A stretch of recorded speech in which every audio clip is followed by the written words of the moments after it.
naturalmente inteira Aruba no momento na aqui da viva tem inquietude o tem arriba cabeça de todos os concidadãos na trobe outra série de medidas na Kutabini. Tá hopi remarcável com o governo aqui está trabalhando sem pés sem cabeça, sem cap zonder kop. Todo dia está anunciando coisas, especialmente amanhã está falando nossa riba batalha no parlamento, fazendo perguntas em concreto na senhora Glembert Cruz, Evelyn Weber Cruz, arriba o tema de aumento de água, eletricidade. Tem 3 reuniões na avisa nós com nota bem aumento de água e eletricidade e depois o povo e nós estamos surpreendidos com aumento de água e eletricidade. Ora que aumento de água vai anunciar, eletricidade vai anunciar, então vai falar depois vai introduzir a trobe, então vai falar introduzir a trobe. Nós miramos a mesma coisa com o paquete de remédio ano passado, durante o período de eleição, a introduzir como você vai pagar para remédio na caminha da campanha. A ralé a den e a trobe está anunciado para 1 de outubro nós também temos que pagar para remédio.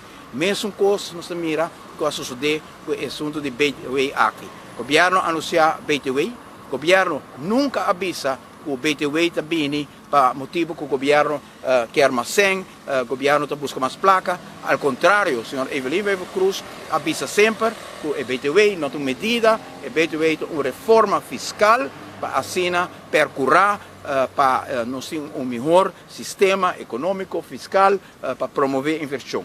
Dentro do lado paquete, nós escrevemos para o qual trata todo o tema aqui, de kosten van de overheid moeten fors omlaag, zodat de belastingdruk kan worden gereduceerd.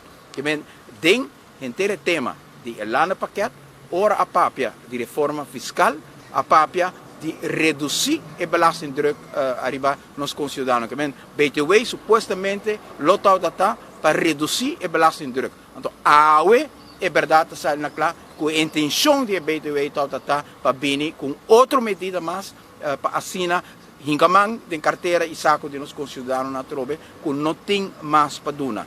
Aruba não consegue governar de governo que não tem rumo, não tem direção. Awet anunciar coisa, amanhã está haleden, outro amanhã está anunciar a trobe, amanhã está cambiar, Aruba não sabe mais em que direção nosso país está indo. E se nos mira, ayer me comparti com membros da imprensa a reação de inquietude grave que eu vou reportar do Banco Central, ora que nós survey para o consumidor. 95% de nos consumidores tabisa que no momento na aqui já acaba na sente que na florim vale muito menos, que não compra menos que o florim que não tem.